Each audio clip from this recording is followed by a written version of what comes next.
परवीन अकबर साहिबा मेरे साथ मौजूद हैं, सूफिया खुरम जो कि राइटर हैं, राबिया फारूकी साइकोलॉजिस्ट हैं, सना कमाल मोटिवेशनल स्पीकर हैं और लाहौर से मैं ज्वाइन करेंगी डॉक्टर नबीहा अली खान। हम उनसे बात भी करेंगे। अस्सलाम वालेकुम जी। परवीन आपा कैसी हैं? आप ठीक ठाक हैं? आप सब ठीक ठाक हैं? आज मैं जो टॉपिक है जनरेशनल ट्रॉमा, लोगों को वैसे यूजुअली लगता है कि जनरेशनल ट्रॉमा शायद वैसे तो हर चीज़ अब्बा से ट्रांसफ़र होती है नाम भी सब कुछ, लेकिन जनरेशन ट्रॉमा की जब बात करते हैं, कोई भी नेगेटिव चीज़ बात करें तो हम कहते हैं कि ये माँ के थ्रू जो है ये जा रहा है, क्योंकि माँ ने बच्चे को कैरी किया। और फिर साइंस भी कहती है कि अगर प्रेगनेंसी के दौरान माँ किसी ट्रॉमा से गुजरी हो या उसने बहुत बुरा टाइम देखा तो कहीं ना कहीं वो बच्चे पे असरअंदाज करता ही करता है। तो मैं सबसे पहले, क्योंकि ये टर्म ऐसी, मैं आपसे शुरू करूँगी, ये जनरेशनल ट्रॉमा क्या चीज़ है? अच्छा मदीहा, आपने अपने इंट्रो में बहुत अच्छा इसका जो है पहले इंट्रोडक्शन दे दिया है। जनरेशनल ट्रॉमा यही है आसान अल्फाज में, एक ऐसा सानेहा जो कि हो सकता है, फ़र्ज़ करें मेरी वालदा के साथ बचपन में कुछ हुआ है या फिर उनकी भी वालदा के साथ हुआ है, डायरेक्टली उनके साथ भी नहीं, उनकी वालदा ने या उनके पेरेंट्स ने, चले हम सिर्फ वालदा को नहीं कहते, उस पर वो फीलिंग्स ट्रांसफ़र की, ठीक है, वो उन फीलिंग्स के साथ बड़ी हुई। अब मेरा जब कोई ताल्लुक उनकी हिस्ट्री से नहीं है, मैंने डायरेक्टली वो एक्सपीरियंसेस फेस नहीं किए, लेकिन वो फीलिंग्स मुझ में भी ट्रांसफ़र हो गई हैं, तो ये जनरेशनल ट्रॉमा है।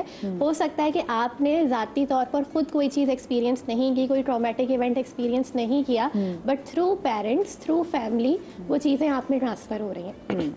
और अब आप भी पोटेंशियल रखते हैं कि वही चीज़ें आप भी आगे अपनी अगली जनरेशन में ट्रांसफ़र कर सकते हैं। मैं अपनी टीम के साथ भी अक्सर बैठ के डिस्कस करती हूँ कि अब तो आपको साइंस ये बता रही है कि जब एक बच्ची पैदा होती है तो अपने साथ अपनी जो ग्रैंड डॉटर मुमकिन होगी वो उसकी भी ओवरीज लेके पैदा होती है।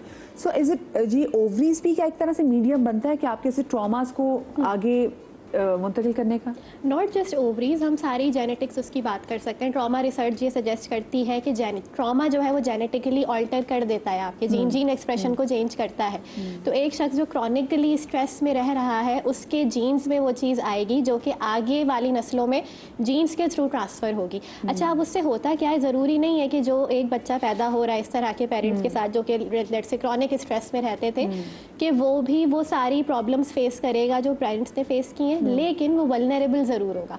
वो ज्यादा प्रोन चीजें को ट्रिगर जरूर करेंगी और वो ज्यादा, आप कहें वल्नरेबल होगा, ज्यादा एक उस पे एक वो होगी वल्नरेबिलिटी की, वो ज्यादा आसानी से कोई मेंटल हेल्थ प्रॉब्लम डेवलप कर सकता है, ज्यादा आसानी से कोई चीज डेवलप कर सकता है, उसको आसानी से मैनिपुलेट भी कर सकते हैं। हाँ, ये चीजें होती हैं। अच्छा, आपको मुझे पता है, पहले अगर मैं बात करूँ, क्योंकि जो आप लोगों की जनरेशन है, आप लोगों ने प्रोग्रेशन देखी है, कैसे कैसे चीजें हर चीज में, तो पहले वैसे क्यों इस चीज़ का इतना इदराक नहीं था, या फिर आपको लगता है कि कहीं ना कहीं लोगों को इदराक था इसका लेकिन उनको समझ में नहीं आ रही थी इस बात की? इदराक नहीं था, इतना मालूमात थी नहीं बिल्कुल, लेकिन ये होता था कि वो खुद उलझ जाते थे कि ऐसा क्या है, मतलब एक चीज़ आपको पिंच कर रही है, ऐसा क्या है जो समझ में भी नहीं आ रहा। और मेरे अपने साथ मैंने 71 की वॉर देखी थी, तो मैं बहुत डर गई थी। और वो जो बम्बारियाँ और वो आवाज़ें और वो सायरन और वो ब्लैकआउट और वो सारा कुछ देखा था, तो बहुत सहमी हुई थी मैं। और जहाँ सायरन बजता था मैं पलंग के नीचे घुस जाती थी खौफ से। और फिर वो आवाज़ें जो आती थी, गो के बहुत दूर था लेकिन वो आवाज़ तो आती थी ना, आवाज़ आती थी। और मेरा छोटा भाई वो छत पे जाके देखता था, रिफाइनरी पे जब हुई थी बॉम्बिंग हुई थी, तो वो छत पे खड़े होके देखता था, उसको नहीं डर लगता था, लेकिन मैं बहुत डर गई थी। और वो डर मैं एक्सप्रेस नहीं कर पाती थी, मतलब वो ख़त्म हो गई, जंग ख़त्म हो गई, आम मतलब हम अपनी ज़िंदगी में नॉर्मल हो गए, लेकिन वो एक अंदर था, खौफ था। ज़रा सा कोई चीज़ गिरती थी तो मैं सहम जाती थी। पापा, आप तो फिर आपको तो सायरन भी ट्रिगर करता होगा। हाँ, चाहे वो एम्बुलेंस का भी। बिल्कुल, वो सायरन, उसका एम्बुलेंस का सायरन, और ज़रा कहीं कुछ धमाका, अगर कोई चीज़ गिर गई तो मैं सहम जाती थी। और ये चीज़ मेरी बेटी में भी आ गई। अब दिल छोटा, वो डरती है, वो उस राबिया को बहुत डर लगता है। और अब जो डर लगता है तो अब समझ में आया कि ये अब क्यों डरती है, मतलब वो एक चीज़ ट्रांसफ़र हो गई है। और वो जिस तरह मैं ना चाहते हुए भी ट्रांसफ़र हुई है। हाँ, अब अभी भी इस एज में भी आके रात को जब मैं लेटती हूँ मुझे डर सा लगता है अभी भी। और मुझसे कंप्लेन की मेरी बेटी ने भी कि अम्मी रात के वक्त मुझे, जब मैं कहीं बाहर ट्रैवल कर रही होती हूँ रात के वक्त मुझे डर लगता है। तो मैंने कहा तुम किस चीज़ से डरती हो, क्योंकि मेरा अपना गिल्ट था ये। मैंने कहा किस का, मैं ये सोच के डरती हूँ कि अगर अभी ऐसा कुछ इमरजेंसी हो जाए तो मैं क्या करूँगी, मैं कहाँ जाऊँगी, मैं डॉक्टर कहाँ मिलेगा, हॉस्पिटल कहाँ है यहाँ, और ये एग्जैक्टली ये डर मुझे भी होता है अभी भी। मैं ना चाहते हुए भी मतलब अपने आप को बहुत मसरूफ रखते हैं। लेकिन जहाँ अभी मैं शो के लिए गई थी लाहौर, जी और वहाँ ये हुआ था जी उस वक्त लाहौर में ऐसे बहुत बुरे हालात बहुत बुरे हालात थे। मुझे बताएं वो आपने कैसे किया, क्योंकि वहाँ पे भी सायरन की आवाज़, जी सायरन की आवाज़, धमाका वॉल्टन रोड पे जो हुआ था, शेरेटन में थी, लेकिन क्योंकि धमाका बहुत जोरदार था, नजदीक था, तो वो मैं तो नींद से उठ के बैठ गई थी। और आप यकीन करें फ्लाइट्स बंद हो गई थी और वो सारी चीज़ें मुझे, और उसमें आप अकेली थी घर से दूर, और वो सारी चीज़ें एक फिल्म की तरह मेरे जहन में, मैं कहाँ चली गई, 71 में चली गई। और मैं सोच रही थी कि मैं अब घर कैसे जाऊंगी। फिर मैं झटक देती थी ख्याल, लेकिन फिर थोड़ी देर बाद मुझे वो चीज़ तंग करती थी कि अगर यहाँ कुछ हो गया। फिर क्योंकि अल्हम्दुलिल्लाह मैं नमाज़ पढ़ती हूँ और बहुत चीज़ें पढ़ती हूँ, फिर मैंने अपने आप को समझाया कि देखो अगर तो मेरी यहीं लिखी है तो आनी तो यही है, तो ये पेश अज़ मर्ग वावेला की ज़रूरत नहीं है, अपने आप को समझाना पड़ता है। लेकिन मदीहा वो इतना समझा नहीं पाते आप, और क्योंकि अब चीज़ों का पता चल गया है, अब अवेयर हो गए इन चीज़ों से, अब पता चल गया है, तो अब समझ में नहीं आती बात क्या। मैं तो ये सोच रही हूँ कि वाकई आपने घर वालों से भी दूर, क्योंकि घर वालों से दूर, मुझसे ज़्यादा मेरे घर वाले परेशान। जिस दिन रात को शुरू हुई है वॉर, मैं उसी वक्त शो करके वापस आई थी, और जब मैंने टीवी खोला तो मैं तो हक्का पक्का रह गई, और रात का वक्त और मैं अकेली और शहर अब दूसरा। देखिए यही खौफ जो आप राबिया को बात भी करेंगे, खौफ होता है कि कुछ हो गया तो क्या करें। वो यही बात उसको भी होती है। वो भी गई थी अपने वेकेशंस पे गई थी, तो मैंने उसको कॉल की, मैंने कहा कैसी हो, ठीक हो? कहा हाँ बिल्कुल ठीक हूँ, बहुत मज़ा आ रहा है बहुत ही। रात को कहने लगी रात को मुझे बहुत डर लगता है अम्मी, और वो स्वात वगैरह गई हुई थी, स्वात नहीं गई थी, वो गई थी इसी साइड पे, नॉर्दर्न एरिया, हाँ नॉर्दर्न एरिया में। तो कहने लगी कि पता नहीं क्या बात है अम्मी, मैं जब कभी बाहर जाती हूँ, मलेशिया भी गई थी, कहने लगी रात को मुझे डर लगता है। मैंने कहा क्या, तुम क्या सोचती हो, तुम घूमने गई? कहा नहीं, मैं घूमने में सारा दिन बहुत बिजी रहती हूँ, लेकिन रात को जब मैं लेटती हूँ तो मैं सोचती हूँ अगर अभी कुछ हो गया तो मैं क्या करूँगी, ये मेरे बच्चे को अगर कोई तबीयत खराब हो गई, मुझे तो पता नहीं है यहाँ हॉस्पिटल कहाँ है, यहाँ डॉक्टर्स कहाँ हैं, मैं क्या करूँगी अम्मी, मैं रात को बहुत डरती। ये देखिए कितना आपके सामने हम मतलब एग्जाम्पल्स हैं, और बहुत से लोगों को पता भी नहीं कि वो किसी जनरेशनल ट्रॉमा का शिकार है। सुफिया, तो मतलब ये आपको क्या लगता है कि अगर हम, क्योंकि देखिए हमारा जो ड्रामा का है मीडियम है, वो बहुत सारी चीज़ें जो लोगों को नहीं पता, लोगों को उसके थ्रू भी, पहले अगर मैं पीटीवी के ड्रामास की बात करूं, वो तो थे ही सारे ऐसे, तो क्या उनमें भी आपने कहीं देखा कि ये चीज़ कहीं ना कहीं दिखाई गई हो?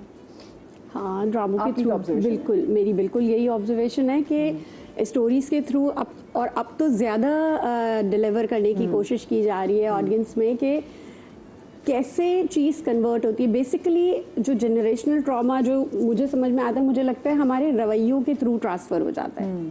हमारी जो ट्रीटमेंट होती है टुवर्ड्स आवर चाइल्ड या यंगर सिबलिंग, इनफैक्ट अभी जो मेरा सीरियल नक्श जो ऑन एयर है, उसका भी प्लॉट हमने ये, उसमें जो बड़े भाई की जो जेलसी का रीज़न है वो यही है कि उसका पास्ट ऐसा है कि उसकी मदर की डेथ हुई, बाप ने दूसरी शादी कर ली, तो जब उससे जो बेबी हुआ तो उसको लगा कि मैं तो था और मेरी एग्जिस्टेंस उसने इनसिक्योर फील किया, तो उसने फिर एक जेलसी का रवैया डेवलप किया टुवर्ड्स द यंगर सिबलिंग। और वो अब जो हम स्टोरी चला रहे हैं, हम वहाँ पे चला रहे हैं जब दोनों जवान हैं, दोनों समझदार हैं, दोनों पढ़े लिखे हैं। छोटा भाई बड़े भाई को बड़ा भाई मानता है कि he is like my father, but बड़े भाई के दिमाग में वो एक मूवमेंट है कि जब वो था और एक नई एंट्री हो गई। और ये तो उसमें तो हमने इसलिए ये इस्टेब्लिश किया कि एक सौतेली माँ वाला, जबकि माँ अच्छी दिखाई, लेकिन इनफैक्ट रेगुलर हमारी नॉर्मल फैमिली में भी जब यंगर सिबलिंग आता है तब बड़ा वाला जो होता है वो बड़ा इनसिक्योर फील करता है, which is very natural, which is very natural. जैसे मुझे याद है जब मेरी बड़ी 2 बेटियां हैं तो दोनों में 5 इयर्स का गैप है, बट जब मैं डॉक्टर के पास गई थी चेकअप के लिए, उन्होंने पूछा बड़ी, तो उन्होंने मुझे फौरन कहा देखो ये जो छोटी वाली है ना, इसने अभी चीज़ें डेवलप नहीं की हैं, इमोशंस, ये अभी बहुत छोटी है, तो बड़ी का बहुत ध्यान रखना क्योंकि वो इमोशंस डेवलप कर चुकी है। उसको ये फील नहीं होना चाहिए कि ये इसलिए आई है कि उसमें कोई मतलब हम उसके साथ सेलिब्रेटिव नहीं थे या हमें कोई कमी थी, ये इसकी जो अराइवल है वो ज़्यादा सेलिब्रेट करे। तुम्हारी बड़ी बेटी को ज़्यादा सेलिब्रेट करना चाहिए so that sister bond create हो। और मैंने उस दिन रियलाइज़ किया कि वाकई हमारे यहाँ जो रिवाज है, बच्चे बच्चे बच्चे बच्चे बच्चे, तो मदर्स जो हैं वो उनकी अपब्रिंगिंग में इतनी बिजी हो जाती हैं, और अपब्रिंगिंग इन अ सेंस के 3 वक्त का खाना देना, स्कूल भेजना, इन दिस बात नहीं करते हम लोग अपने बच्चों से। ये हमने देखे कि माओ के अंदर बड़ी झिझक भी थी। खैर तो अभी जो बासुफिया ने बात की कि वो जो एक नेचुरल सी फीलिंग है कि जब एक छोटा सिबलिंग आता है तो बड़े वाला थोड़ा सा इनसिक्योर हो जाता है कि अब मेरा प्यार मेरी माँ बढ़ जाएगी। लेकिन जब हम स्पेशली अगर बात करें जनरेशनल ट्रॉमा की, और ये पर्सपेक्टिव है कि ख़वातीन से ही ट्रांसफ़र होता है, क्या ऐसा होता है कि वालिद के साइड का भी कोई ऐसा ट्रॉमा आप आगे मुंतकिल करते हैं? अच्छा, वालिद की साइड का आप इस तरह मुंतकिल कर सकते हैं जैसे अभी उन्होंने बात करी बिहेवियर से, ठीक है, क्योंकि किसी ना किसी स्टेज पे वालिद भी कहीं हो सकता है विक्टिम रहे हों इस चीज़ के, लेकिन अब जब स्टेप आता है, उनका एक रोल आता है स्टेप इन करने के लिए, तो वहाँ पर एक चॉइस मैं पर्सनली बिलीव करती हूँ, in my experience I have seen that हर कुछ अरसे में, कुछ सालों में आप हर ख़ानदान में, हर फैमिली में, हर जनरेशन में एक ट्रॉमा ब्रेकर देखते हैं, एक व्हील ब्रेकर देखते हैं, ठीक है, and that's sort of a choice, ठीक है, या तो आप सकम कर लें उन्हीं चीज़ों को, ठीक है, आप या फिर आप थोड़ा सा, और जो ट्रॉमा ब्रेकर्स होते हैं ना, उनकी बहुत बड़ी निशानी होती है, वो black sheep of the family होते हैं, थोड़े ऑड लगते हैं, थोड़ा सा आउटस्पोकन, और उनकी सबसे ज़्यादा बेइज्जती होती है, उनको बागी कहा जाता है, बागी कहा जाता है, रिबेलियस उनको बोला जाता है, आउटस्पोकन है, मुंह फट है, खुद गर्ज है, बेसिकली वो ये कर रहे होते हैं, वो अपने, अब अगर फादर की साइड की हम बात करें, मदर की साइड की, दोनों केसेस में ये जो ट्रॉमा ब्रेकर्स होते हैं या व्हील ब्रेकर्स होते हैं, वो अपनी एक सराउंडिंग देख के सबसे पहले तो अपनी बाउंड्री बनाते हैं ताकि उनका मेंटल पीस वो बरकरार है। अच्छा, जरा हम ट्रॉमा ब्रेकर्स के वाले से मजीद बात भी करेंगे। लाहौर से में डॉक्टर नबीहा अली खान भी ज्वाइन करें। अस्सलाम वालेकुम नबीहा। जी वालेकुम अस्सलाम, कैसी हैं आप? सही, ठीक है। बस अभी मैं एक छोटी सी ब्रेक की तरफ भी जा रही हूँ। जब ब्रेक से वापस आते हैं तो गुफ्तगू के सिलसिले को आगे बढ़ाएंगे, आप लोग कहीं मत जाइएगा।